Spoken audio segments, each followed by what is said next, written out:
നമസ്കാരം. ഓർക്കിഡ് വാർത്തകളിലേക്ക് സ്വാഗതം. പ്രധാന വാർത്തകൾ. കുളമ്പ് രോഗത്തിനു പുറമെ അജ്ഞാത രോഗവും. കന്നുകാലികൾ ചത്തൊടുങ്ങുന്നു. പ്രതിരോധ പ്രവർത്തനങ്ങളും മരുന്നുകളും നിർജ്ജീവം.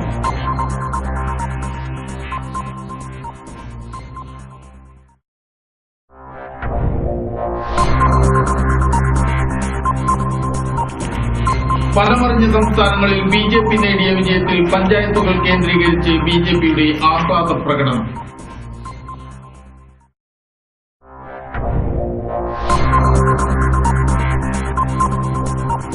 താന്യം പഞ്ചായത്തിലെ 46-ാം നമ്പർ അംഗനവാടിയുടെ ഉദ്ഘാടനം പി.സി. ചാക്കോ എം.പി. നിർവഹിച്ചു. വാർത്തകൾ വിശദമായി. കുളമ്പ് രോഗം പടർന്നു പിടിക്കുന്നതിനിടയിൽ അജ്ഞാത രോഗം ബാധിച്ച് 6 മാസം ഗർഭിണിയായ പശു ചത്തു. അന്തിക്കാട് പുത്തൻകോവിലകം കടവിന് സമീപം കരുവത്ത് ഹർഷന്റെ പശുവാണ് ഞായറാഴ്ച ചത്തത്. കുളമ്പ് രോഗത്തിന്റെ ലക്ഷണങ്ങളൊന്നും പശു കാണിച്ചിരുന്നില്ലെന്ന് വീട്ടുകാർ പറഞ്ഞു. കോളിന്റെ ഈ ഭാഗത്ത് ഉണ്ടല്ല, ഇന്നിപ്പോ കുളമ്പ് രോഗം ഇന്നിപ്പോ എല്ലാ വീട്ടിലുള്ള കന്നാലികൾക്കും പടർന്നുകൊണ്ടിരിക്കുകയാണ്. ഇതിന് അനുസരിച്ച് നമ്മുടെ ഗവൺമെന്റിൽ നിന്ന് ഒരു കാര്യങ്ങളും ഇന്ന് വരെ ഒരാളും അന്വേഷിക്കുകയോ മറ്റുള്ള കാര്യങ്ങളൊന്നും ഇന്ന് വരെ ചെയ്തിട്ടില്ല. അതുകൊണ്ട് എത്രയും പെട്ടെന്ന് പഞ്ചായത്തായാലും ബ്ലോക്ക് പഞ്ചായത്തിൽ നിന്നായാലും ജില്ലാ പഞ്ചായത്തിൽ നിന്നായാലും എല്ലാ ഭാഗത്തുനിന്നും ഇടപെടണമെന്നാണ് നമ്മൾ ആഗ്രഹിക്കുന്നത്. അതുകൊണ്ട് ഇതൊന്ന് കൃഷി തന്നെ ഇന്ന് എല്ലായിടത്തും വ്യാപകമായ അവസ്ഥയിൽ ഇപ്പോൾ എല്ലാവരും വളരെ ഭീതിയിലാണ് ഇന്ന് എല്ലാ ജനങ്ങളും. അത് ഇതുകൊണ്ട് തന്നെ കുടുംബജീവിതം നയിച്ചു പോണ പല ആൾക്കാരും ഇന്ന് ഈ ഭാഗത്ത് ഉണ്ട്. അവരിപ്പോൾ ഇതിൻ്റെ അവസ്ഥയിൽ ഇപ്പോൾ എല്ലാവരും കൂട്ടിന്ന് പോലും മറ്റുള്ള മാടുകളെ പോലും കൂട്ടിൽ തന്നെ ഇരുത്തി ആട് മറ്റുള്ളവർക്ക് പകർച്ചവ്യാധി എന്ന് വെച്ച് പേടിച്ച് ഇപ്പോൾ കൂട്ടിൽ തന്നെ ഇട്ടിരിക്കുകയാണ്. പുറത്തിറക്കാത്ത ഇന്നത്തെ സ്ഥിതിയാണ് ഇന്നിപ്പോൾ ഇവിടെ കണ്ടുകൊണ്ടിരിക്കുന്നത്. അതിന് മരുന്നൊക്കെ ചെയ്തോർന്നു. എത്ര നാളായി കണ്ടിട്ട്? ഇതിപ്പോ 5-6 ദിവസമായുള്ളത് തുടങ്ങിട്ട്. അപ്പൊ കണ്ട വശം മരുന്നൊക്കെ കൊടുത്തു. പിന്നെ ഒരു കുഴപ്പമുണ്ടായിരുന്നില്ല. ഇന്നലെ വൈകുന്നേരം ആകുമ്പോ ഇങ്ങനെ നിൽക്കാണ്ടായിരുന്നു. ഒരു കുഴപ്പമുണ്ടായിരുന്നില്ല. വെള്ളം കുടിക്കലും പുല്ലുണ്ടാക്കി നേരം വളർത്തപ്പാടുള്ളത് കണ്ടത്. ഇതിപ്പോ എത്ര മാസം ചരിയുണ്ട്? 6 മാസം. ഇതിപ്പോ നിങ്ങക്ക് ലോൺ അങ്ങനെ കിട്ടി അല്ലെങ്കിൽ സ്വന്തമായിട്ട് ചെറിയത് വളർത്തിണ്ടായി. പശു നന്നായി തീറ്റ എടുത്തിരുന്നതായും കുളമ്പിനോ മറ്റോ കേടുകളൊന്നും ഉണ്ടായിരുന്നില്ലെന്നും വീട്ടുകാർ പറഞ്ഞു. അന്തിക്കാട് കല്ലിടവഴി സ്വദേശി കിഴുവാലിപ്പറമ്പിൽ കൊച്ചുമോന്റെ 2 കന്നുകാലികൾക്കും കുളമ്പ് രോഗം ബാധിച്ചതായി കണ്ടെത്തിയിട്ടുണ്ട്. ഗുളിക ഇനി എഴുതി തരാം. ഓയിൽമെന്റ് ഉണ്ട്. ഒരു കുഴമ്പ് എഴുതി തന്നിട്ട് കുഴമ്പ് പറ്റാൻ നാമോ പറ്റായിട്ട് മരുന്ന് തന്നുണ്ട്. കുളമ്പ് രോഗമെന്നും അജ്ഞാത രോഗമെന്നും വേർതിരിച്ചറിയാനാകാതെ കാരണങ്ങളാൽ കന്നുകാലികൾ കൂട്ടമായി ചത്തൊടുങ്ങുമ്പോഴും പ്രതിരോധ പ്രവർത്തനങ്ങൾ പോലും സാധ്യമാകാതെ അധികൃതർ ഇരുട്ടിൽ തപ്പുന്നതായി ആക്ഷേപം.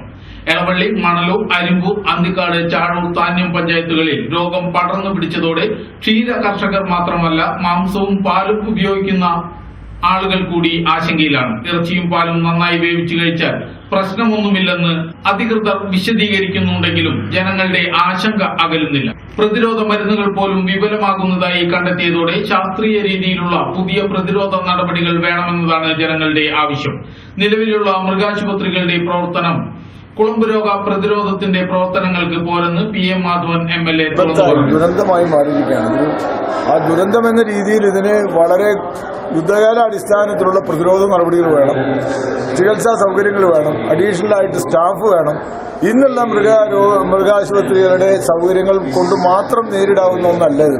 അതുകൊണ്ട് പ്രത്യേകമായൊരു ടീമിനെ യുദ്ധകാലാടിസ്ഥാനത്തിൽ നിയോഗിക്കുകയും സമ്പൂർണ്ണമായ നഷ്ടപരിഹാരം കിട്ടുമെന്ന് ഉറപ്പുവരുത്തുകയും ചെയ്യേണ്ടതിന്റെ ബാധ്യത സർക്കാരിനുണ്ട്. അതിനുവേണ്ടി സർക്കാരിൽ ബന്ധപ്പെട്ട മുഖ്യമന്ത്രിയുടെ അടുത്ത് വകുപ്പ് മന്ത്രിയുടെ അടുത്തൊക്കെ സമ്മർദ്ദം ചെലുത്തും. നടപടികൾ സ്വീകരിക്കാൻ വേണ്ടി ഉദ്യോഗസ്ഥന്മാരെ കൊണ്ട് ആവശ്യമായ നടപടികൾ സ്വീകരിക്കും. കർഷകർക്ക് സമ്പൂർണ്ണ നഷ്ടപരിഹാരം നൽകുമെന്നും MLA പറഞ്ഞു. എന്നാൽ ഇതിനുവേണ്ടി എന്തൊക്കെ നടപടികളാണ് കൈക്കൊള്ളുന്നതെന്ന് മാത്രം അദ്ദേഹം പറഞ്ഞില്ല.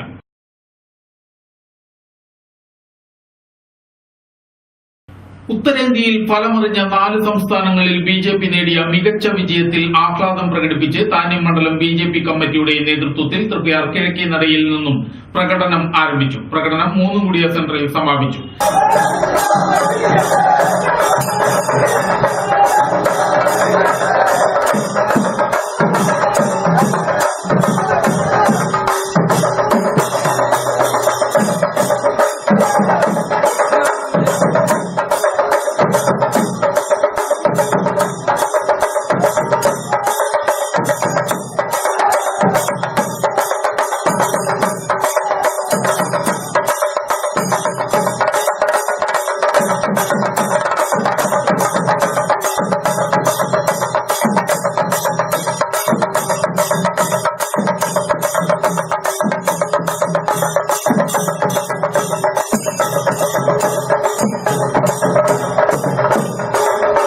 ചിങ്കാരിമേളത്തിന്റെയും മാലപ്പടക്കത്തിന്റെയും അകമ്പടിയോടെ നടന്ന പ്രകടനത്തിന് നേതാക്കളായ PR സിദ്ധൻ, EP ഹരീഷ് തുടങ്ങിയവർ നേതൃത്വം നൽകി.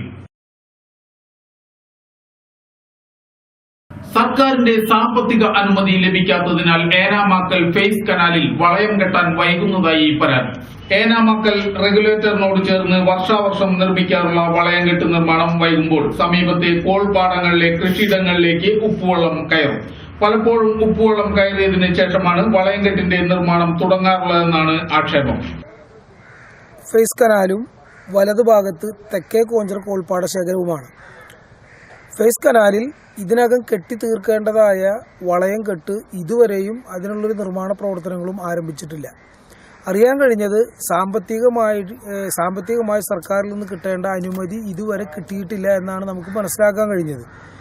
ഇങ്ങനെ ഇത് വളയം കെട്ടാൻ വൈകുമ്പോൾ ഉണ്ടാകുന്ന പ്രശ്നം ഇതിന്റെ സമീപത്ത് കിടക്കുന്ന തെക്കേ കോഞ്ചർ പാടശേഖരവും ഫേസ് കനാലിന്റെ തൊട്ട് സമീപത്ത് മറ്റേ കരയിൽ കിടക്കുന്ന മണലൂർ കോൾപ്പാടശേഖരവും ഈ രണ്ട് സ്ഥലങ്ങളിലും കൃഷി വളരെ നല്ല രൂപത്തിൽ വന്നുകൊണ്ടിരിക്കുന്ന ഒരു അവസ്ഥയാണ് നെൽച്ചെടികളുടേത്. ഇതിനെയെല്ലാം തകിടം മറിക്കുന്ന രൂപത്തിൽ ഇനി ഉണ്ടാവുക പടിഞ്ഞാറ് ഭാഗത്തു നിന്നും ഈ വെള്ളത്തിലേക്ക് ഉപ്പ് കയറി ഒരു വെള്ളം ഇതിൽ കൂടി കലർന്നിട്ട് ഇവയെല്ലാം നശിക്കുന്ന ഒരു സാഹചര്യമാണ് ഉണ്ടാകാൻ പോകുന്നത്. ഇത് എല്ലാ വർഷവും ഈ താൽക്കാലികമായിട്ട് ഇവിടെ കെട്ടേണ്ട കാര്യങ്ങളെല്ലാം ഇറിഗേഷൻ ഡിപ്പാർട്ട്മെന്റിന് അറിവുള്ളതാണെങ്കിലും എല്ലാ വർഷവും മുറവിളി കൂട്ടിയതിനു ശേഷം മാത്രമാണ് ഇത്തരത്തിലൊരു തടയണ നിർമ്മിക്കാൻ അധികാരികൾ ശ്രദ്ധിക്കാറുള്ളൂ. അത് ഇതിന് താൽക്കാലികമായിട്ടാണ് ഈ തടയണ. അതിനൊരു സ്ഥിരം ഒരു തടയണ വേണമെന്നുള്ള ആവശ്യത്തിന് പതിറ്റാണ്ടുകളുടെ പഴക്കമുണ്ട്.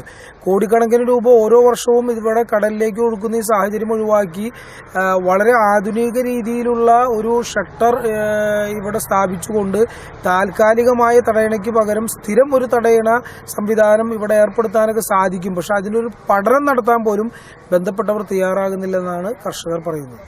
ഡിസംബർ ആദ്യം നിർമ്മാണം തുടങ്ങാറുള്ള വളയംകെട്ടിന് ഈ വർഷം ഡിസംബർ എത്തിയിട്ടും സാമ്പത്തിക അനുമതി പോലും ലഭിച്ചിട്ടില്ല. അടിയന്തര നടപടികൾ ഉണ്ടായില്ലെങ്കിൽ ഏക്കർ കണക്കിന് നെൽകൃഷി ഉണങ്ങി നശിക്കുമെന്ന ആശങ്കയിലാണ് കർഷകർ.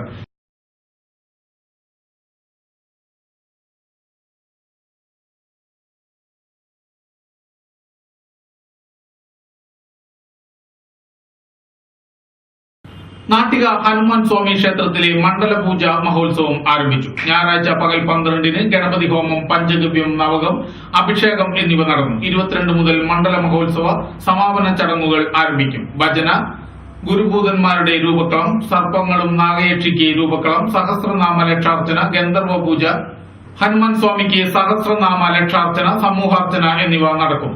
22 മുതൽ എല്ലാ ദിവസവും അന്നദാനവും ഉണ്ടാകും. ബ്രഹ്മവെള്ളാട്ട് മണ്ഡപ മഹോത്സവം, മഹാദേവിയുടെ ശ്രീ വീരഭദ്രസ്വാമിയുടെയും രൂപക്കളത്തിൽ നൃത്തം, വിഷ്ണുമായ സ്വാമിയുടെ കളത്തിൽ നൃത്തം എന്നിവയും ഉണ്ടാകും.